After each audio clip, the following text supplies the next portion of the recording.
नमस्कार, आप देख रहे हैं CNBC आवाज और यह है आवाज अड्डा। और आज हम चर्चा कर रहे हैं निर्भया यानी ज्योति के साथ हुए हादसे और हादसे के बाद हमारा समाज के रूप में कैसा व्यवहार है, इस विषय पर एक बेहद खास मेहमानों का पैनल हमारे साथ है।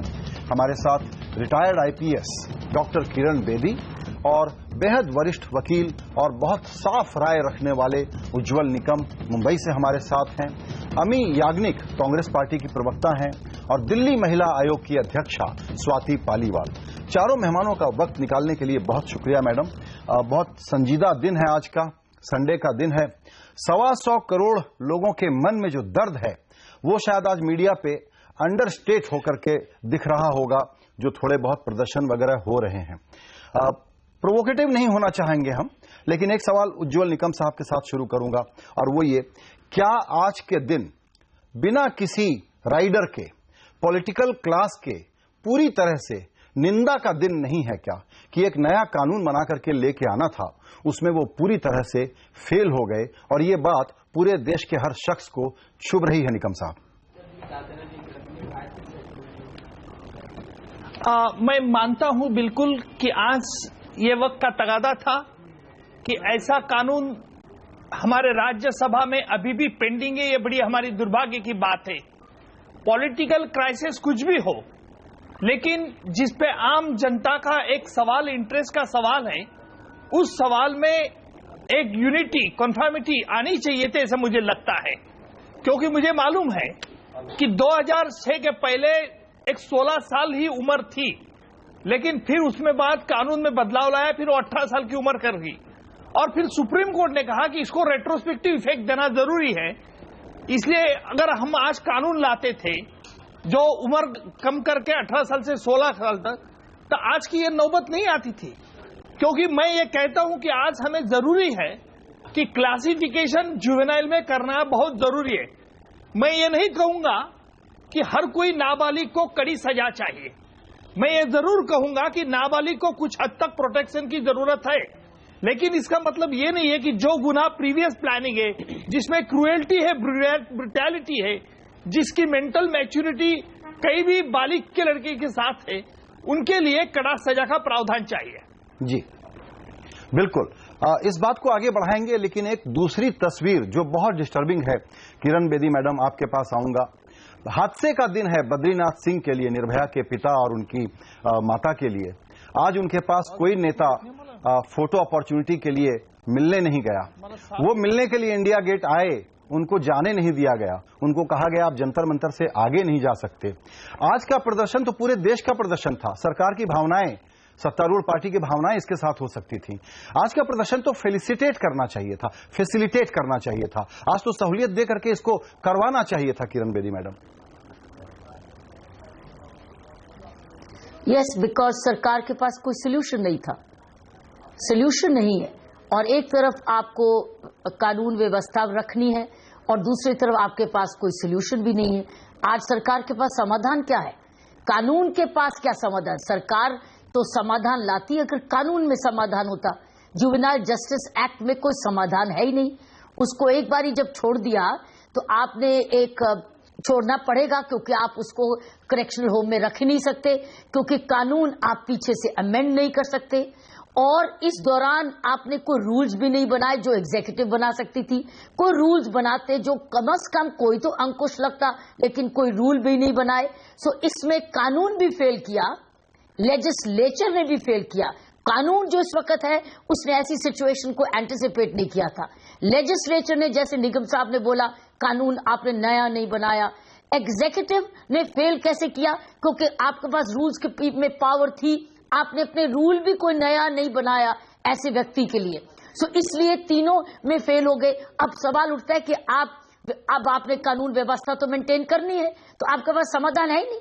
तो आज समाधान इस केस में एक अजूबा केस हुआ है कि जहां एब्सोल्युटली सबके हाथ खड़े हो गए। यहां तक कि अब सुप्रीम कोर्ट के पास भी कोई आदेश नया नहीं निकला, कोई ओरिजिनल नहीं निकला। सो इवन जुडिशरी ने भी कोई डायनामिज्म, कोई नयापन नहीं दिखाया। मैं समझती हूँ जुडिशरी इस सिचुएशन में आ सकती थी कोई ना कोई सोल्यूशन लेके। जी किरण जी, और हाई कोर्ट का भी ऑर्डर देखा, लास्ट डे वाले दिन आया, लास्ट डे आया। तो हर विंग जुडिशरी हो, लॉ हो, लेजिस्लेचर हो, एग्जीक्यूटिव हो, सबने निर्भया के पेरेंट्स को आपने और समाज को इस केस में फेल किया। बिल्कुल, आपने बहुत साफगोई से कहा कि सारे स्टेक होल्डर्स ने फेल किया है, लेकिन निकम साहब अभी वही कह रहे थे कि सुप्रीम कोर्ट ने कहा कि ऐसा रेयर मामला है कि इसमें तो रिट्रोस्पेक्टिव भी करना पड़े, तो उस पर विचार करिए। छोड़िए, आपने कहा कि कोर्ट ने डायमंडिज्म नहीं दिखाया, लेकिन जो पॉलिटिकल क्लास बड़े बड़े आंसू बहा रहा था उसको इस केस की याद नहीं आई, रिमाइंडर नहीं आया, हिदायत नहीं आई। कोई तो उठता, कोई तो कहता इस जीएसटी के बीच में, अवरोध के बीच में, गतिरोध के बीच में, बीफ बैन के बीच में और डिविजिव पॉलिटिक्स के बीच में कि इस मामले को भूल न जाना भाई, पूरे देश की नजर है इस पर, आओ इस पर कुछ कर लेते हैं। कोई प्रयास भी नहीं सुना हमने। किरण जी। बिल्कुल, मैंने आपको बोला कि ये समय, हमारे पास जो समय था हमने उसको रखा, हमने कोई सॉल्यूशंस नहीं ढूंढे, हमने लास्ट मिनट तक भी कोई नहीं बनाए, सभी ने फेल किया है। और रिहेबिलिटेशन प्लान तो कॉन्फिडेंशियल था, सो रिहेबिलिटेशन प्लान क्या है, कोई अपॉलॉजी, और यहां तक कि ये इंफॉर्मेशन आई कि वो रेडिकलाइज हो गया है। अब रेडिकलाइज हुआ है कि नहीं हुआ किसी को मालूम नहीं, क्योंकि वो किसी की क्वेश्चनिंग में नहीं आ सकता। तो मैं समझती हूँ कुछ सोल्यूशन ही निकाला, जबकि उसकी कस्टडी के दौरान एग्जीक्यूटिव को, लॉ को कोई ना कोई सोल्यूशन लाना चाहिए था, जो कि फेल हुआ। इसलिए निर्भया के पेरेंट्स को अकेले ही रह गए, समाज रोता रह गया। लेकिन एक तरफ कानून की ताकत, दूसरी तरफ समाज की पुकार, ये दोनों में आज तालमेल नहीं हुआ। बिल्कुल। स्वाति मालीवाल जी, आपसे मेरा सवाल ये होगा कि आप गई, अच्छा किया, आखिरी मौके पर, आखिरी रात में जाकर के आपने कोशिश की कि शायद ये घटनाक्रम बदल जाए, लेकिन ऐसा नहीं हुआ। और जवाब बड़ा साफ था, जवाब ये था कि इसमें हम क्या कर सकते हैं, कानून ऐसा है। और सुप्रीम कोर्ट ने भी अपनी चिंता जताते हुए भी यही कहा कि हम क्या करेंगे, इसमें कानून को लागू करने का उनका काम था, उन्होंने अभी सुप्रीम कोर्ट ने ऐसा कुछ नहीं कहा। नहीं, बिल्कुल, भाई मैं करेक्ट कर रहा हूँ, कोर्ट ने ये कहा, बिल्कुल कोर्ट ने कहा। अब आप सुप्रीम कोर्ट, हाईकोर्ट ने कहा कि हम नहीं कुछ कर, हाईकोर्ट ने कहा, और हाईकोर्ट का जो ऑर्डर है वो अपने आप में बहुत सारी चीजें दिखाता है। हाईकोर्ट के ऑर्डर में, जैसे किरण बेदी जी कह रही हैं, बहुत क्लियरली उसमें लिखा हुआ है हाईकोर्ट के ऑर्डर में कि इस आदमी का क्या सुधार हुआ है ये किसी को पता ही नहीं है। तो इस चीज को लेकर हम सुप्रीम कोर्ट जा रहे हैं। रात में 11 बजे सुप्रीम कोर्ट खोला गया, क्योंकि ये सिर्फ एक दिल्ली महिला आयोग की लड़ाई नहीं है, ये पूरे देश की निर्भयाओं की लड़ाई है। और इसलिए सुप्रीम कोर्ट ने रात में 11 बजे अपने दरवाजे खोले हैं, और कल इसके ऊपर हियरिंग हो रही है कि क्यों इस आदमी को रिलीज करा जाए, जब पता ही नहीं कि इसका क्या, किस तरीके का मेंटल रेफॉर्मेशन है। So we are fighting for this kind of, this is the fight that we are taking up. जी, ज्योति के माता पिता ने भी कहा कि थोड़ा पहले चले जाते आप लोग, क्योंकि आप लोगों के तो रेडार पर पूरी तरह से था। चलिए, ये कांग्रेस और बीजेपी तो बड़ी बड़ी पार्टियां हैं, व्यस्त रहती हैं, आपके तो रेडार पर था। अब लोग कहते हैं कि आप भी अपने, एक जिसको कहते हैं कि कभी कभी किसी मोमेंट को इनकैश करना, उस इरादे से लास्ट मोमेंट में एक ड्रामेटिक एंट्री मारी आपने। नहीं, मुझे लगता है ये बहुत गलत बात है आपकी कि आप इस तरीके से ये बात कह रहे हैं। मैं ज्योति के माता पिता को कोट करते हुए 4 महीने में, मैं दोनों चीजें बताती हूँ। पहली बात मैं ये कहती हूँ कि 4 महीने में अगर दिल्ली महिला आयोग का काम देखा जाए तो ऐसा कहीं पे भी नहीं लग रहा कि हम कोई ड्रामेटिक एंट्री मार रहे हैं। द फैक्ट इज कि हम लोग काम करने की कोशिश कर रहे हैं। दूसरी बात, जो निर्भया जी के पेरेंट्स की बात है, वो बिल्कुल क्लियर है कि देखिए, वो बहुत अपना, जिस तरीके का उन्होंने टॉर्चर सहा है पिछले 3 साल में, और आज उनकी जो मनोदशा है वो हम लोग शायद समझ भी नहीं सकते, क्योंकि उन्हें कहीं ना कहीं लग रहा है कि वो पूरे सिस्टम ने उनको फेल करा है। लेकिन मैं ये कहूं कि ये जो निर्भया है, ये किसी एक परिवार की बेटी नहीं है, ये पूरे देश की बेटी है। और इसकी लड़ाई लेकर जैसे ही हाईकोर्ट का ऑर्डर आया था, तुरंत हमने उसके ऊपर एक्शन करा। तुरंत हमने चीफ जस्टिस ऑफ इंडिया को लिखा, हमने प्रेसिडेंट ऑफ इंडिया को लिखा, हमने chief justice of Delhi high court को लिखा, जुवेनाइल जस्टिस बोर्ड को लिखा, और मैं वाइस प्रेसिडेंट श्री हामिद अंसारी जी से भी मिली। लेकिन ये सारी चीजें करके हमको ये रियलाइज हुआ कि जब तक हम सुप्रीम कोर्ट में नहीं जाएंगे तब तक कुछ नहीं होगा। लीगल एक्सपर्ट सारे मैंने बुलाए, क्योंकि आपको भी पता है सारे लोग कह रहे हैं कि कुछ नहीं हो सकता। हमने पूरी लीगल एक्सपर्ट्स बुलाए, हमने सारा जितना मैक्सिमम हम कर सकते हैं 2 घंटे में हमने बैठकर प्रॉपरली उसका वो एसएलपी बनाई, और रात में वो एसएलपी स्ट्रांग थी, इसीलिए सुप्रीम कोर्ट खुला और इसीलिए उसको स्टडी करा गया, और इसीलिए कल ये मैटर लिस्टेड है। सो आई एम 100% श्योर कि मुझे पूरा विश्वास है, जिस तरीके की आस इस वक्त हम सुप्रीम कोर्ट से कर रहे हैं, पूरा देश ये बिल्कुल सारा देश इसकी आशा, कुछ ना कुछ इस पर निर्णय आ सकता है। इसीलिए एक चिंता ये खड़ी हुई हमको लगा कि ये स्टे मिल जाएगा, लेकिन उन्होंने कहा अच्छा मंडे को सुनते हैं। हमको अब ये समझना है आपसे कि किस बात पर आपको इस बात की आशा है कि वो लोग अब कहेंगे कि इसको दोबारा बंद करो और किस प्रावधान में करो? देखिए, दो चीजें हैं। पहली बात तो ये कि पता ही नहीं कि उस आदमी का किस तरीके का सुधार हुआ है। जुवेनाइल जस्टिस एक्ट एक एक्ट है जो ये कहता है कि भाई जुवेनाइल का सुधार होना चाहिए। अगर इसमें पता ही नहीं कि कैसा सुधार हुआ है तो ये चैलेंज करने के लिए बनता है। दूसरी बात ये है कि जुवेनाइल जस्टिस एक्ट में बस एक प्रावधान है जिसमें ये कहते हैं कि 3 साल के अंदर अंदर आपको निकालना ही पड़ेगा उसको बाहर। अगर 3 साल में हो सकता है रेफॉर्मेशन ना हो, कौन सी मैजिक बुलेट है कि जी 3 साल में हर हाल में रिफॉर्म हो जाएगा? तो हम ये कुछ बुनियादी सवाल लेकर कल कोर्ट जा रहे हैं। मुझे पूरा विश्वास है कि ये बुनियादी सवाल पे बिल्कुल, और उसमें तो ये भी आया है कि जी प्रोबेशनरी अफसर की रिपोर्ट ये है कि इसको कोई रिमोर्स नहीं है, इसको कोई तकलीफ नहीं है। ये बात बाकायदा अब तो रिकॉर्ड पर है, और उसके बाद हम रिफॉर्मेशन और 3 साल के एक टेक्निकल पेज की बात कर रहे हैं। शायद डॉक्टर सुब्रमण्यम स्वामी भी इसीलिए कोर्ट में गए थे कि कोई न कोई प्रोविजन निकाल करके, कोई तरीका निकाल करके इसका रास्ता हमारा जो स्टेट है, हमारी जो यंत्रणा है, हमारी जो मशीनरी है वो निकालेगी। लेकिन बड़ी निराशा हुई। अमीबेन से सवाल पूछूंगा। अमीबेन, कल बुरा मत मानिएगा, कितनी बड़ी वकीलों की फौज लगी एक रूटीन अपीयरेंस के लिए, और राज्यसभा में लगातार काम रोका गया। अगर आप लोग थोड़ा सा इस मामले में सेंसिटिव होते, आप लोग इस मामले को महत्व के साथ रखते और कहते चलिए 5 बजे तक तो हम ऑब्स्ट्रक्शन करेंगे, लेकिन 5 बजे के बाद खास तौर पर बैठ जाते हैं और इस कानून को पास कराते हैं, कितना अच्छा होता। ये आपकी बात बहुत सही है, आपका सवाल भी बहुत सही है, लेकिन ये दो चीज को कंपेयर करना बहुत गलत है। बड़ी फौज लॉयर्स की हर पार्टी को मिलती है, हर क्लाइंट को अवेलेबल होती है, नहीं हर एक को अवेलेबल होती है। We may not compare that, but I am really agreed by the way the bill has gone. हाँ, सारे स्टेक होल्डर्स ने इनको फेल किया है। ये बिल का अमेंडमेंट जरूरी था, होना चाहिए था, लेकिन ये बिल का अमेंडमेंट होने से इस केस को रेट्रोस्पेक्टिव इफेक्ट नहीं मिलता। इस केस के लिए मोस्ट इंपॉर्टेंट फैक्टर ये है कि जो मशीनरी है, मॉनिटरिंग काउंसिल है, जुवेनाइल जस्टिस बोर्ड है, उन्होंने कोई ध्यान नहीं दिया है, क्योंकि हर करेक्शनल होम की जो मशीनरी है पूरे इंडिया में, आप देख रहे हैं कि जो ये नाबालिग एक्यूज है, बहुत बढ़ रहे हैं क्रिमिनल्स, उनको यूज भी इस्तेमाल भी करते हैं बड़े एक्यूज, क्योंकि वो निकल जाते हैं और इनको 3 साल के लिए रख देते हैं। करेक्शनल होम्स में कोई मैकेनिज्म नहीं है कि हाईकोर्ट के आगे या ट्रायल कोर्ट के आगे जब जजमेंट आए तो कुछ रिपोर्ट रखे कि भाई ये करेक्शन के या सुधार के लायक है भी नहीं, इसकी मनोस्थिति क्या है, अगर बोर्ड में एक साइकोलॉजिस्ट है, उसका काउंसलिंग हुआ है नहीं हुआ है, इसको किसके साथ रखा गया है, 3 साल में उसने क्या किया है। There is no mechanism of the state machinery कि कितने करेक्शनल बोर्ड्स हैं हमारे कंट्री में, तो ये एक अलग पहलू है। इस पे आई थिंक बहुत ध्यान देना जरूरी है। हाँ, बिल के बारे में मैं जरूर कहूंगी कि या the bill should have been pass, क्योंकि अभी जो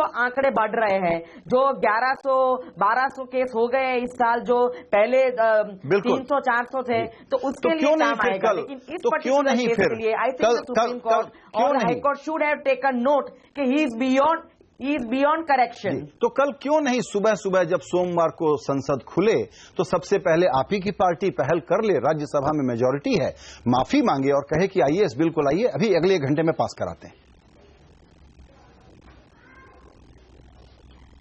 आई थिंक आप कल देखिएगा, इसका जरूर कोई असर हुआ होगा। आपने देखा है ऑल पार्टी मीटिंग हुई है, उन्होंने उसमें जो भी सुधार लाना है उस पर जो डिस्कशन करना है, स्टैंडिंग कमेटी के जो ऑब्जर्वेशंस है और आगे कुछ करना है, sure I think there is going to be progress in the matter. जी, उज्जवल निकम साहब को फिर एक बार यहां पर चाहूंगा कि वो समझाएं। आपने कहा कि कोर्ट ने कहा था कि कैसे करें कि रिट्रोस्पेक्टिव कम से कम इसमें लागू हो, और अभी यहां पर हमारे दूसरे मेहमान कह रहे हैं कि अगर हम कानून बना भी लेते तो ये इस पुराने वाले मामले पर लागू नहीं होता। इसको थोड़ा हमको समझाइए कि ये जो हम पजल है ये सही है या दरअसल इस केस में भी लागू किया जा सकता था। संजय जी, मैं पहली तो ये बात साफ करना चाहता हूं कि कानून बनाना काम पार्लियामेंट का होता है। कानून की बनाते समय पार्लियामेंट किस तरह की भाषा का इस्तेमाल करता, ये बहुत इंपॉर्टेंट रहता है, और उस भाषा के बेसिस पे ही कोर्ट कानून इंटरप्रेट करता है। हमारे पास कई ऐसे मसले हैं कि जिसमें सुप्रीम कोर्ट ने एक कानून बनाया, सुप्रीम कोर्ट ने कहा कि इसको रेट्रोस्पेक्टिव इंपैक्ट दिया जाए, मैंने पहले भी कहा शुरुआत में, पहली एक माइनर की एक डेफिनेशन थी 16 साल तक, नया कानून आया उसके तहत उसकी उम्र बढ़ाई गई 18 साल तक। फिर जो सुप्रीम कोर्ट में जो मुकदमा चल रहा था उस वक्त सुप्रीम कोर्ट ने कहा कि भाई इसको भी नाबालिग का रेट्रोस्पेक्टिव का फायदा मिलना चाहिए और सुप्रीम कोर्ट ने दिया है। अभी भी वक्त नहीं गया है। अगर पार्लियामेंट यूनानिमसली राज्यसभा में अगर ये रिजोल्यूशन पास होता है कि भाई इस तरह की जो अपराध करते हैं, जो प्रीवियस प्लानिंग है, और कोई जो बाल गुनहगार उसका पूर्व इतिहास एक बुरी तरह से, जहां तक इस केस में कहूंगा मैं कि जहां तक मुझे जानकारी है इस बाल गुनहगार का पूर्व इतिहास इसी तरह से बदचलन था, आउटरेजियस मॉडेस्टी करता था, एक दिल्ली में एक हेल्पर करके काम करता था और सबसे बुरी तरह से उस लड़की से वो पेश आया था। जिस तरह से क्रूएल्टी है, जिस तरह से प्रीवियस प्लानिंग है, तो इसकी मेंटल फैकल्टी आज के युग में मैच्योर पर्सन जैसी हो गई है। क्या वो जुवेनाइल के फायदे मिलने में लायक है? ये पहला सवाल। और इसीलिए हमारे कानून बनाने वाले लोगों ने ये समझ के उसमें अमेंडमेंट करके इस लाना चाहिए कि इस तरह का गुना जो प्रीवियस प्लानिंग, मैक्सिमम क्रूएल्टी करता है, जिसका पूर्व इतिहास चाल चलन बिल्कुल खराब है, उसी को फायदा नहीं मिलना चाहिए, उसे रेट्रोस्पेक्टिव भी इंपैक्ट देना चाहिए। मैं ये जरूर कहूंगा ये कानून बनाने वालों पर निर्भर रहता है कि कानून की रचना किस प्रकार करना है। फिर सुप्रीम कोर्ट या कोर्ट तय करेगी कि भाई इसको रेट्रोस्पेक्टिव देना है, क्या प्रोस्पेक्टिव आगे चल के देना है, ये तो बाद में आता है। लेकिन कानून बनाने के वाले में ये हक जरूर है, उनको ये अधिकार है, ऐसा मेरा मानना है। जी किरण मैडम, आप इस पर कुछ पॉइंट शायद और उसमें रिएक्ट करना चाहें। इनका जो कहना है कि एक प्रकार का तुरंत बैठ करके यूनानिमस रिजोल्यूशन लाया जा सकता था, रास्ता ढूंढा जा सकता था, क्योंकि लगातार अखबारों में सुर्खियां आ रही हैं, खबरें आ रही हैं, उस तरह की वारदात हो रही है। उस वक्त कसम तो यही खाई गई थी कि दोबारा ऐसी एक भी घटना न होने दें, इसके लिए हम जरूर कोई ना कोई रास्ता निकालेंगे। वही रास्ता निकालने में इतनी बड़ी गलती, इतनी बड़ी उपेक्षा हुई है। इसीलिए मैंने कहा था कि हर एक विंग ने इस सिस्टम को फेल किया है। कानून ने एनविसाज नहीं किया जब ये कानून बना कि ऐसी हरकत, ऐसा केस भी आ सकता है। लेजिस्लेचर ने सुस्ती दिखाई और उस कानून को पास नहीं किया। एग्जीक्यूटिव ने अपने रूल्स में कोई डायनामिज्म नहीं लाए, जब ये रूल भी कोई अमेंड कर सकते थे। कोई इसको चैलेंज करता तो बाद में, लेकिन रूल में ला सकते थे। कोई ना कोई इसमें अंकुश कैसे लगना है या इसको कैसे ऐसी जगह रखना है जहां ये आजाद ना महसूस करे, चाहे घर से निकला हुआ लेकिन फिर भी बंदिश में रहे। लेकिन ये हर चीज चैलेंजेबल है, लेकिन निगम साहब ने एक बड़ा डायनामिक सोल्यूशन दिया है कि पार्लियामेंट एक ऐसा रेजोल्यूशन पास कर सकते जो रिट्रोस्पेक्टिव होता, क्योंकि आफ्टर ऑल लेजिस्लेचर ही है जो कानून बनाती है। सो पार्लियामेंट ने ये नहीं किया। लेकिन मेरे एक्सपीरियंस में मैंने कई बार देखा है कानून जुडिशरी भी बनाती है। They are called judicial laws, और जुडिशियल डायरेक्शंस ऐसी होती हैं जो कि बाद में पार्लियामेंट उसको कानून बनाती है। जैसे कि prevention of sexual harassment at work place, आपने देखा वो जजमेंट पहले आई थी और कानून बाद में बना। कितनी देर वो जजमेंट के आधार पर ही हम लोग जो ऑफिसर्स में सेक्सुअल हैरेसमेंट होती थी अगेंस्ट वुमेन, वो जजमेंट के आधार पर ही काम होता रहा, कानून बहुत बाद में आया। दूसरा, मैंने अपने एक्सपीरियंस में देखा है कि सुप्रीम कोर्ट ही डिसाइड करती थी अभी कि लाइफ टर्म मीन्स लाइफ। कहीं नहीं लिखा लाइफ टर्म मीन्स 14 इयर्स या लाइफ, लेकिन सुप्रीम कोर्ट या कोर्ट्स ये कहते रहे दिस मीन्स लाइफ। थर्ड, मैंने एक्सपीरियंस किया अपने जेल के टाइम पर कि ये रूल्स में आया कि सेंटेंस रिवाइजिंग बोर्ड बनेगा। मारूराम की जजमेंट से सेंटेंस रिवाइजिंग बोर्ड बना, जिसमें कि 14 साल के बाद एग्जीक्यूटिव रूल से आप उसको रिव्यू करते हैं कि इसको रिलीज करना है कि नहीं। सो मैं ही समझती हूँ, अभी भी मैं बार बार इसलिए कह रही थी कि Supreme Court needs to have the last word.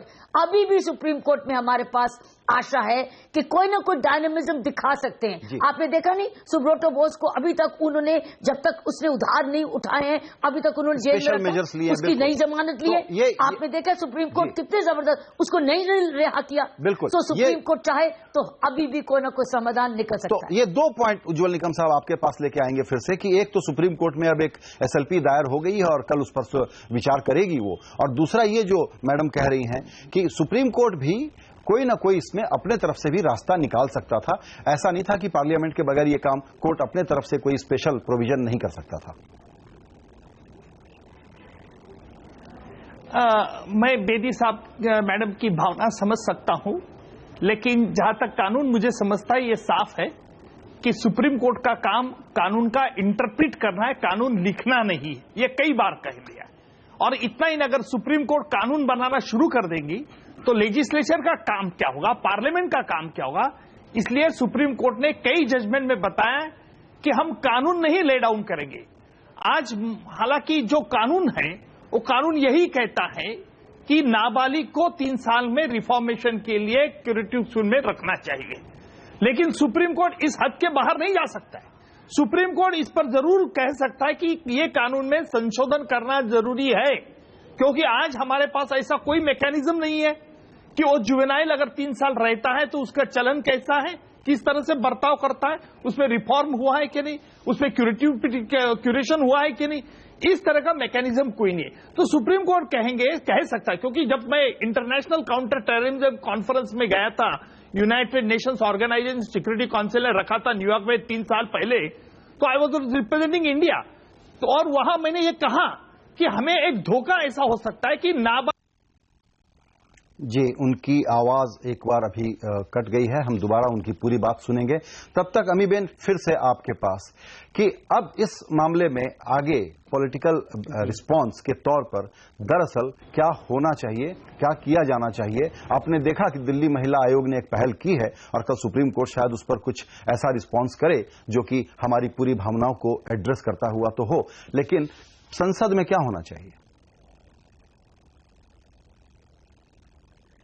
देखिए संजय जी, टाइम्स चेंज हुए हैं। आज एक डिबेट में किसी ने बताया कि जो चिल्ड्रन है उनको पहले 18 इयर्स में जो मैच्योरिटी आती थी, जो इन्फॉर्मेशन अवेलेबल थी, आज सोशल मीडिया के तहत से और टीवी मीडिया के तहत से काफी इन्फॉर्मेशन बहुत जल्दी मिल जाती है। ये सारे फैक्टर्स लेके आई थिंक जो लेजिस्लेटर्स हैं उन्हें जरा उस पर ज्यादा जल्दी और अर्जेंसी के तौर पे थोड़ा विचार विमर्श करके अमेंडमेंट किस तरह का होना चाहिए और किस तरह के लाभदायक होना चाहिए, उस पर जरूर अर्जेंसी के तौर पे सारी पार्टीज को इकट्ठा होकर प्रायोरिटी के तहत लेना चाहिए और ये I think will be done in this coming week. बिल्कुल। उज्जवल निकम साहब, आप अपनी बात पूरी करें, बीच में लाइन टूट गई थी। संजय जी, सवाल ये था कि बेदी मैडम ने कहा था कि सुप्रीम कोर्ट कानून लिख सकता है। मैं इससे सहमत नहीं हूं, क्योंकि सुप्रीम कोर्ट का काम यही है कि कानून को इंटरप्रिट करना। कानून लिखना बनाना ये काम पार्लियामेंट का, ये कई बार सुप्रीम कोर्ट ने कह दिया है, उसमें कोई दो चारा नहीं है। लेकिन ये मैं जो बात इंप्रेस करना चाहता हूं कि आज हमें ऐसा कानून क्यों चाहिए, क्यों हमें जुवेनाइल एक्ट में संशोधन होने की जरूरत है। मुझे डर इस बात का है कि जब 2008 में बंबई पे 26/11 का आतंकी हमला हुआ था, तब कसाब ने यही पहले भी दलील पेश की थी कोर्ट के सामने, मैं नाबालिग हूं और आपके देश के कानून के मुताबिक मेरे ट्रायल नहीं चल सकती। बिल्कुल। तो यही शंका मैंने जब न्यूयॉर्क में काउंटर टेररिज्म कॉन्फ्रेंस हुई थी, अपने देश के तरफ से मैं आई वॉज रिप्रेजेंटिंग इंडिया, तो वही मैंने कहा था कि काउंटर टेररिज्म कॉन्फ्रेंस में कि हमें इसमें संशोधन करना चाहिए, क्योंकि जुवेनाइल जस्टिस कानून ये सिर्फ हमारा देश का कानून नहीं है, ये पूरे वर्ल्ड से जुड़ा हुआ है। एक इंटरनेशनल एग्रीमेंट है कि जुवेनाइल को किस तरह से करना चाहिए। तो मैंने ये बात उसी कॉन्फ्रेंस में रखी थी कि भाई इसमें संशोधन की जरूरत है। अगर कोई टेररिस्ट अगर ब्रेन वॉश करके जुवेनाइल को लेके आएंगे तो हम किस तरह से मुकाबला करेंगे? क्या उसे छोड़ देंगे? तो वहां पूरी दुनिया ने बताया कि नहीं, ये नहीं हो सकता, जुवेनाइल को हमें रिफॉर्म करना है। मैंने वहां शंका जताई कि देखिए इस पे संशोधन की जरूरत है। अगर प्रीवियस प्लानिंग करके आते हैं कुछ, अगर उस पर कुछ देश के रिप्रेजेंटेटिव उस पर तैयार हो ही है, वो बोले हाँ संशोधन की जरूरत, लेकिन कुछ देश के तैयार नहीं हुए। कहने का मतलब है, आज मैं चाहता हूं कि सुप्रीम कोर्ट ने इसमें हमें सरकार को एक हिदायत देनी चाहिए कि ये संशोधन होना चाहिए, कैटेगरी करना चाहिए, क्योंकि अगर हम कैटेगरी करना चाहिए जिसमें प्रीवियस प्लानिंग है, जिसमें ब्रुटैलिटी है, क्रूएल्टी है और उसका मेंटल डिप्रेड कैरेक्टर है, जिसको प्रिवियस हिस्ट्री है बैक इनसे, क्या इसे जुवेनाइल करके छोड़ दें? एक स्पेसिफिक डायरेक्टिव दिया जा सकता था, होगा, इसलिए मैं धिक्कार करता हूं। किरण जी रिएक्ट करना चाहती हैं इस पे, और इसलिए अभी सुप्रीम कोर्ट जी किरण जी, मैं ये कहनी थी, मैं निगम साहब की बात आगे ले जा रही हूं। मैं ये नहीं कह रही कि सुप्रीम कोर्ट कानून बनाए, मैं और ये भी नहीं कह रही लिखे। मैं ये कह रही हूं खड़ा है अगर कोई कानून तो उसको आगे ले जाए। और मैंने सुप्रीम कोर्ट को कुछ सालों में पीछे देखा है, वो कानून को आगे ले जाता है। बहुत सारे प्रिजन रिफॉर्म के प्रोग्राम जो हमने लागू किए संजय जी, ये लॉ में नहीं था, ना प्रिजन एक्ट में है, ना हमारे प्रिजन रूल्स में था। हमने जस्टिस कृष्णा अय्यर की जजमेंट को लेके लागू किया और वो कानून समझा गया। सो सुप्रीम कोर्ट की judgement is the direction, the judgement of the Supreme Court is the law of the land. बिल्कुल। तो मैं ये कह रही थी कि खड़े कानून को ये आगे ले जाएं। तो मैं आज यही आशा कर रही हूं कि खड़े कानून को सुप्रीम कोर्ट कैसे आगे ले जाए, क्योंकि इस वक्त जुवेनाइल जस्टिस एक्ट खड़ा है, ये आउटडेटेड है। अगर उसको आगे ले जाएं और साथ में आदेश दें कि सुप्रीम कोर्ट इसमें इसको देखे, पार्लियामेंट देखे और इसमें जल्दी सीमित समय में विचार बहुत जरूरी है। जिसको हम कहते हैं स्टेट या हमारी संस्थाएं, वो तत्काल इतनी बड़ी गलतियां करने के बाद निर्भया के माता पिता को ही नहीं पूरे देश को अपना एक नया रिस्पांस देते हुए नजर आए। एक बात बताने की जरूरत नहीं है, दर्शकों ने नोटिस नहीं किया होगा, आपने भी नोटिस नहीं किया होगा कि दिल्ली महिला आयोग की अध्यक्षा ने अपनी बात रखी और चली गई। इतना संजीदा, इतना दानिशमंद पैनल हमारे साथ बैठा हुआ है। हमको नहीं लगता कि कहीं से भी हमने कोई पॉलिटिकल डिबेट करने की, पॉलिटिसाइज करने की कोशिश की है इस डिबेट को, लेकिन वो शायद हमारे प्रोड्यूसरों को ये कह करके गई हैं कि हमको नहीं पता था कि इसमें इस तरह के मेहमान साथ में होने वाले हैं, कांग्रेस, किरण बेदी या जो भी उनका मतलब रहा होगा। हम उनको संस्था का अध्यक्ष समझ के बुलाए हुए थे, हम उनको आम आदमी पार्टी का कार्यकर्ता समझ करके नहीं बुलाए हुए थे। हमको दरअसल अफसोस हो रहा है कि हमने उनको क्यों बुलाया। यहीं पर हमको अपना कार्यक्रम समाप्त करना होगा। आप सभी मेहमानों का वक्त निकालने के लिए बहुत शुक्रिया। नमस्कार।